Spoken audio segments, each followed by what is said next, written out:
मित्रों नमस्कार। सुधीर पांडे पूर्वांचल के यूट्यूब चैनल पर आपका स्वागत है, अभिवादन है, अभिनंदन है। वीडियो मज़ेदार होने जा रहा है और इसको समझिएगा। क्यों कह रहा हूं कि बहुत चीज़ को समझिएगा? तो भारत सरकार और बिहार सरकार में चूहे बिल्ली का खेल चल रहा है। आप जानते हैं कि पूरा विपक्ष टकटकी लगा के, निशाना लगा के बैठा हुआ है। लालू यादव ने कहा कि अगस्त में यह सरकार गिर जाएगी, तो कहीं न कहीं खिचड़ी पक रही थी उस बयान के पीछे। उसको भारत सरकार देख रही थी। भारत सरकार ने ऐसा नकेल कसा है कि नीतीश कुमार को या तो कुर्सी छोड़ के जाना पड़ेगा और नहीं तो चुपचाप सर नीचे करके, जो भाजपा जिस तरह से अभी आज बयान आया है ना, तो गोलमोल बयान भी आ रहा है, तो गोलमोल आ रहा है। क्या बयान अभी क्या हुआ है? मुजफ्फरनगर जो कांवड़ यात्रा है, कांवड़ यात्रा में यह हुआ कि जितने दुकानदार हैं रास्ते में पड़ेंगे वह सब अपना नाम लिखेंगे। इसको लेके पूरे देश में बमचक मचा हुआ है। असदुद्दीन ओवैसी से लेके और पूरा कांग्रेस और अखिलेश यादव से लेके सारे लोग अपने अपने बयान दे रहे हैं। उधर तेजस्वी यादव, सारे लोग बयान दे रहे हैं।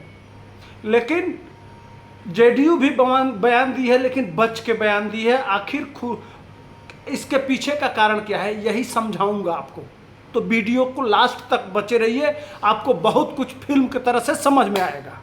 तो आइए शुरू करते हैं। वीडियो पसंद आएगा तो लाइक, शेयर और सब्सक्राइब करिएगा। लाइक थोड़ा बढ़ा दीजिएगा प्लीज़, निवेदन है। आइए शुरू करते हैं। आप जानते हैं कि पूरा विपक्ष, जब से सरकार बनी, सरकार अपने हिसाब से मंत्रालय तय किया, सब कुछ अपने हिसाब से चला। लगा ही नहीं, विपक्ष देखता रहा कि मोदी की सरकार 2 बैसाखियों पे खड़ी है। यह बैसाखी चल पाएगा कि नहीं चल पाएगा, इस लगातार वो बैकअप दे रहे हैं। पीछे से प्रधानमंत्री तक, उप प्रधानमंत्री तक सारी सुविधा सब कुछ देने के लिए तैयार हैं। इधर यह जानते हैं कि नीतीश कुमार का कोई भरोसा नहीं है, कई बार पलटी मार चुके हैं। हालांकि नीतीश कुमार मोदी से मिलकर मंचों पे कहे कि अब इस बार मैं कहीं जाने वाला नहीं हूं, लेकिन विश्वास तो होता नहीं है इस बार, इसलिए कि कई बार यह चीज़ कहे भी हैं और कई बार पलटी मारे भी हैं। इसको लेके सरकार, भारत सरकार ने बहुत बड़े बड़े गेम कर दिया। क्या? नीतीश कुमार के कुछ चहेते कॉन्ट्रैक्ट कंपनियां हैं, जैसे एसपी सिंगला, 10-12 आईएएस अधिकारी हैं जिनको अपने बेटे के तरह से नीतीश कुमार मानते हैं। 2004 से लगातार उन्हीं के भरोसे बिहार सरकार चला रहे हैं। तो भारत सरकार ने इनके सारे इन 10 अधिकारियों का, और जो बाकी जो पुल निर्माण से लेके और तमाम जो कंपनियां हैं, इनकी कुंडली खंगालनी शुरू की।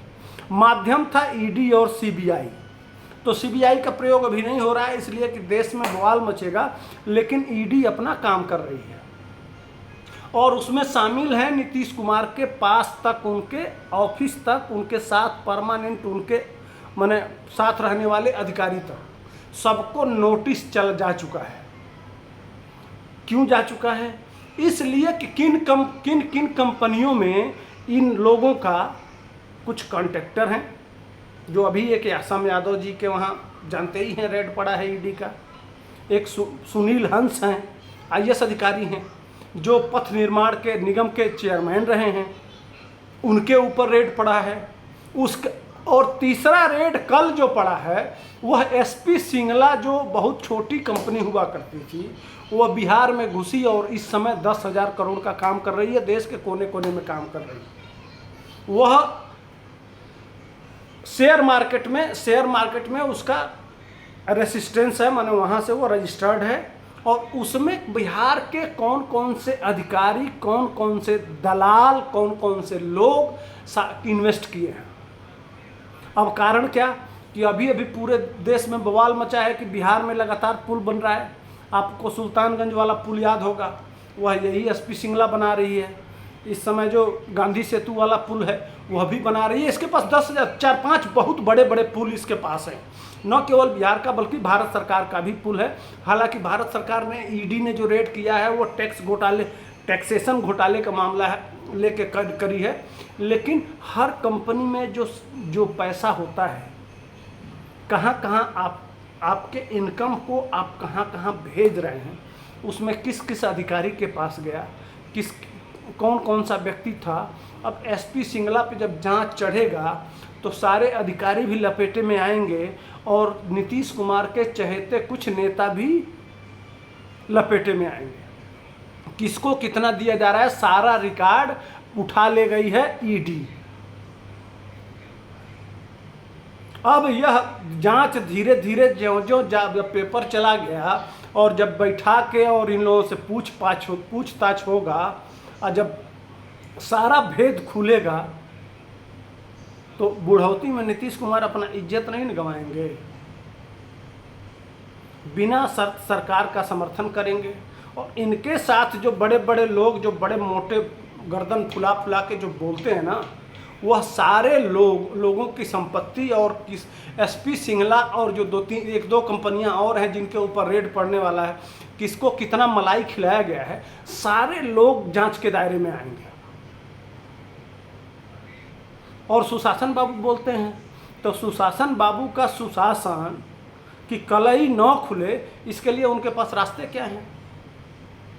यह कह दिया गया है बड़े बड़े अधिकारी हैं कि या तो आप लोग जेल जाने के लिए तैयार रहिए और नहीं तो जांच में सहयोग करिए, नहीं तो जिस हिसाब से हम शासन सत्ता चलाना चाहते हैं उस तरह से चलाने दीजिए। सीधी सीधी बात है। और वह लोग काकस के तरह से घेरे हुए हैं। सारा सिस्टम नीतीश कुमार का जानते हैं, सारी व्यवस्था उन्हीं के हाथों में, उन्हीं अधिकारियों को, कुछ चुनिंदा ठेकेदार और नेताओं के पास में, और उस सारे नेताओं की कुंडली मोदी जी ने अपने पास मंगा के रख लिया है। यही नहीं, जो कड़ियां मोदी को भविष्य में अपने रास्ते में रुकावट के रूप में दिखाई दे रही हैं, वो सारे चीज एक्टिवेट कर दिए गए, सबकी कुंडली खंगाल ली गई। आप जानते ही हैं कि हेमंत सोरेन, अरविंद केजरीवाल, सबकी कुंडली, उद्योगपति से लेके आईएएस अधिकारी से लेके जहां किसकी कितनी अवैध संपत्तियां हैं, वो सारी कुंडली खंगाली जा रही है। और लोग यह उम्मीद कर रहे थे कि अब चूंकि लंगड़ी सरकार है तो मोदी जिस तरह से पहले जांच के दायरे को बहुत तेज कर रहे थे, वह जांच के दायरे बढ़ेंगे नहीं बल्कि घटेंगे। अब अपनी किसी तरह से सरकार बचाएंगे, न कि भ्रष्टाचार पे ज़्यादा कार्रवाई करेंगे। और जिस हिसाब से चल रहा था पहले, हिंदुत्व का बहुत जोर था, उस हिंदुत्व पे मोदी जोर नहीं देंगे बल्कि अब मिला जुला के काम करेंगे। इसलिए कि सेकुलर पार्टी जेडीयू भी है और सेकुलर पार्टी टीडीपी है, टीडीपी भी जो आंध्र प्रदेश वाली है, तो इस चंद्रबाबू नायडू वाली, तो दोनों सेकुलर हैं, दोनों को मुसलमान वोट चाहिए। इसलिए मुसलमानों के ऊपर ना कोई यूसीसी, ना कोई जनसंख्या नियंत्रण, ना ही कोई इस तरह का कानून होगा और ना ही कोई नियम बनेगा जैसे। लेकिन यहाँ तो मोदी का वही सिस्टम, अभी कांवड़ यात्रा पे आप देख रहे हैं, उसके बाद से मदरसों की जांच शुरू हुई है और कितने हिंदू पढ़ाए जाते हैं, वह उसी प्रोसेस में जो क्रम था जो मोदी जी ने संसद में कहा था कि हम जिस तरह से चल रहे थे उसी तरह से अभी हमारा 1/3 दिन पूरा हुआ। 15 साल, 15 या 45 यानी कि 45 साल भारतीय जनता पार्टी को रहना है। जो वो सोच के प्लान बना के रखे हुए हैं, उसी प्लानिंग पे लगातार वह बढ़ते जा रहे हैं। उसके रोड़े में जो बीच में आएंगे, सबकी कलई खुलेगी और सबका इतिहास खोला जाएगा।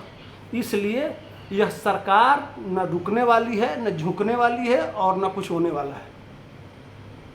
इसी का कारण है कि भ्रष्टाचार पे जीरो टॉलरेंस के लिए जो अपने आप को, ईमानदार तो है नीतीश कुमार, व्यक्तिगत रूप से बहुत ईमानदार है, लेकिन उनके नीचे काम करने वाले लोग कौन कौन सा गुल खिलाए हैं और उसमें किसकी भागीदारी है, या जब खंगाला जाएगा तो बात कहाँ तक जाएगी। तो दो रास्ते बचते हैं, या तो भारत सरकार का विरोध करिए और नहीं तो फिर बाकी आप समझ सकते हैं। तो बेऊर जेल बहुत का दरवाज़ा खुला हुआ है, देखिए कौन कौन जाता है, और नहीं तो कुंडली सामने रख दिया जाएगा कि ये काला चिट्ठा है, आप बताइए। तो उम्र हो ही गई है, चुपचाप अपना टाइम काट लें, इसी में भलाई है। बाकी आगे देखिए होता है क्या, इस पे काम चल रहा है। जो इसमें नया प्रगति आएगा मैं आपको बताऊंगा। तब तक के लिए हमको दीजिए इजाज़त। जय हिंद, वंदे मातरम।